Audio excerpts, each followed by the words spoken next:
Friends, आपका स्वागत है हमारे अपने यूट्यूब चैनल फार्मा कंसेप्ट में। आज के वीडियो में हम फार्मास्यूटिकल केमिस्ट्री में जितने भी एमसीक्यू आएंगे वो हम आज डिस्कस करने वाले हैं। तो चलो स्टार्ट करते हैं वन बाय वन एमसीक्यू। तो चलो फर्स्ट एमसीक्यू है the solution containing dash dash of boric acid is isotonic with the body fluid. तो उसका करेक्ट ऑप्शन क्या है? 1.9% जो बोरिक एसिड का सॉल्यूशन होता है वो क्या होता है? Isotonic with the body fluid होता है। इधर देखो ऑप्शन ए जो है 0.9% वो क्या होता है? जो NaCl होता है सोडियम क्लोराइड, उसका isotonic solution with the body fluid कितना होता है? 0.9। एंड 1.9 किसके लिए होता है? बोरिक एसिड के लिए होता है। तो चलो नेक्स्ट क्वेश्चन देखो। सेकेंड क्वेश्चन है the nitrogen gas is supplied in the cylinders are painted with. जो नाइट्रोजन गैस है वो किस सिलेंडर में सप्लाई करते हैं और उसका कलर क्या है वो हमें बताना है। तो उसका करेक्ट आंसर क्या है? Option C. ऑप्शन सी क्या है? Grey colour, grey with black neck and shoulder. ये किसके लिए होता है? नाइट्रोजन गैस जो फिल किया होता है कंटेनर में उसका कलर होता है grey with black neck and shoulder.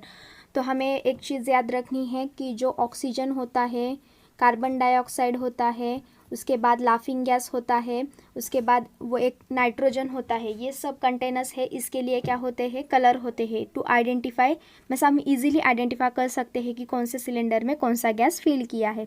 तो आपको एक चीज़ बताती हूँ कि जो ऑक्सीजन है वो जो उसका कलर है सिलेंडर का वो क्या होता है? उसका शोल्डर जो होता है वो वाइट इन कलर होता है एंड अदर बॉडी जो होती है वो कैसी होती है?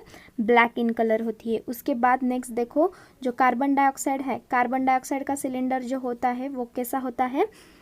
टोटली ग्रे कलर का होता है। उसके बाद नेक्स्ट होता है that is the laughing gas. Laughing gas का जो सिलेंडर है मतलब नाइट्रस ऑक्साइड, उस नाइट्रस ऑक्साइड जो होता है उसका जो सिलेंडर है वो मेनली किस कलर से पेंट किया होता है? ब्लू कलर का कंटेनर होल होता है in case of laughing gas. और नाइट्रोजन का मैंने बताया कि grey with the black on neck and shoulder. तो करेक्ट ऑप्शन क्या हो गया? Option C. उसके बाद देखो which is the systemic antacid. हमें सिस्टेमिक एंटासिड का एग्जाम्पल बताना है। तो हमें पता है कि करेक्ट ऑप्शन क्या है? Sodium bicarbonate. तो देखो एंटासिड जो होते हैं मेनली टू टाइप्स के होते हैं। एक होता है सिस्टेमिक एंटासिड एंड एक होता है नॉन सिस्टेमिक एंटासिड। तो नॉन सिस्टेमिक एंटासिड्स में जो सिस्टेमिक एंटासिड है उसमें एक ही एग्जाम्पल आता है that is the sodium bicarbonate जो है सिस्टेमिक एंटासिड के अंदर आता है। और जो नॉन सिस्टेमिक एंटासिड है उसमें calcium containing antacid, magnesium containing antacid, calcium containing antacid वो सब किस में आते हैं? Non systemic antacid. And non systemic antacid is also known as non absorbable antacid and systemic antacid is also known as absorbable antacid. तो हम चलो next देखते हैं। नेक्स्ट एमसीक्यू क्या है? विच एंटासिड कॉजेज द कॉन्स्टिपेशन। तो उसका करेक्ट आंसर क्या है? Option A. The calcium containing antacids जो होते हैं वो मेनली क्या करते हैं? कॉन्स्टिपेशन कॉज करते हैं। तो देखो एक जो एंटासिड्स होते हैं वो मेनली क्या करते हैं?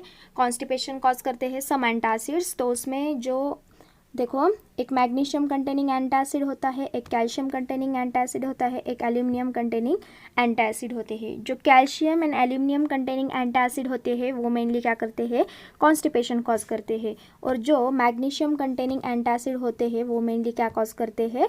डायरिया कॉज करते हैं। कौन से? Magnesium containing. So constipation cause करने वाला इस ऑप्शन में से करेक्ट क्या हो गया? Calcium containing antacid. उसके बाद देखो यूनिवर्सल एंटीडोट। हमें यूनिवर्सल एंटीडोट बताना है, इसमें से कौन सा है? तो करेक्ट ऑप्शन क्या है?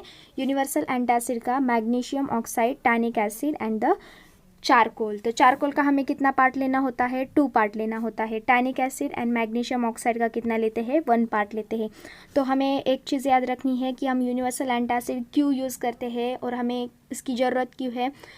देखो there are different types of antacids. तो उसमें जो यूनिवर्सल एंटासिड है वो इसलिए यूज़ किया जाता है कि हमें जब हम कोई पर्सन पॉइजन पी जाता है तो हमें उसका नेचर पता नहीं है, समटाइम्स उसने क्या खाया है वो हमें पता नहीं होता। इसके कारण हमें उस यूनिवर्सल एंटीडोट देना पड़ता है बिकॉज हमें उसने क्या खाया है वो एग्जैक्ट पता नहीं है। इसके कारण हमें यूनिवर्सल एंटासिड देना पड़ता है। उसके बाद देखो इप्सम साल्ट इज मीन्स उसका हमें मतलब ये ड्रग जो होते हैं उनके सिनोनिम्स दिए जाते हैं, बुक में होते हैं। तो हमें इसका मीनिंग बताना है कि Epsom salt is also known as. तो उसका करेक्ट ऑप्शन है option A that is the magnesium sulphate. Magnesium sulphate जो है उसे क्या बोलते हैं? इप्सम साल्ट बोलते हैं। उसके बाद नेक्स्ट देखो for the pharmaceutical purpose the best stabiliser for the hydrogen peroxide. जो हाइड्रोजन परऑक्साइड है उसके लिए हमें बेस्ट स्टेबलाइज़र बताना है। तो उसका करेक्ट आंसर क्या है? Quinine sulphate. क्विनीन सल्फेट एक क्या है? एक बेस्ट स्टेबलाइज़र है। उसके बाद देखो sodium rose Bengal injection is used for. हमें बताना है कि सोडियम रेज बेंगॉल जो इंजेक्शन है वो किसके लिए यूज़ किया जाता है। तो उसका करेक्ट ऑप्शन क्या है कि liver scanning and the liver functioning test के लिए मेनली क्या यूज़ किया जाता है? सोडियम रोज बेंगॉल सोल्यूशन मतलब इंजेक्शन यूज़ किया जाता है। तो एक चीज़ आपको बताती हो कि जो ये होता है रेडियो एक्टिव आइसोटोप्स जो होते हैं वो मेनली डिफरेंट डिसीज़ के डायग्नोसिस के लिए यूज़ किए जाते हैं। तो देखो जो डिफरेंट डिसीज़ होते हैं उसके लिए वो यूज़ किए जाते हैं।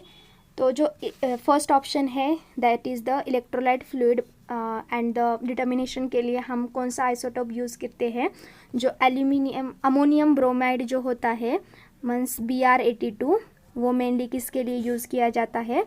Extra cellular fluid and electrolyte determination के लिए वो आइसोटोप यूज़ किया जाता है।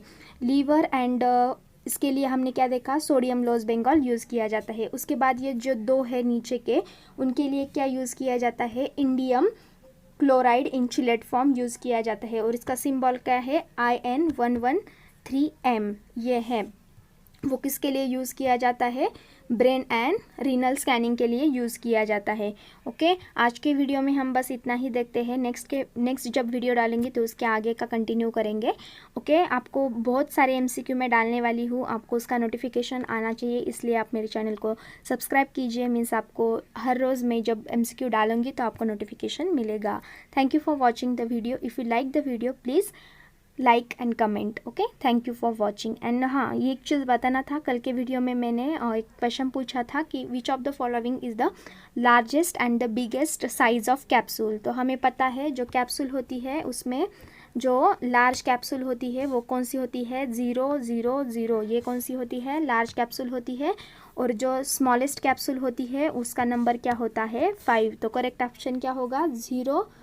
00025। मैंने क्वेश्चन में पूछा था लार्जेस्ट टू स्मॉलेस्ट नंबर बताना है आपको, तो ये करेक्ट ऑप्शन हुआ। Thank you for watching the video and stay connected with us.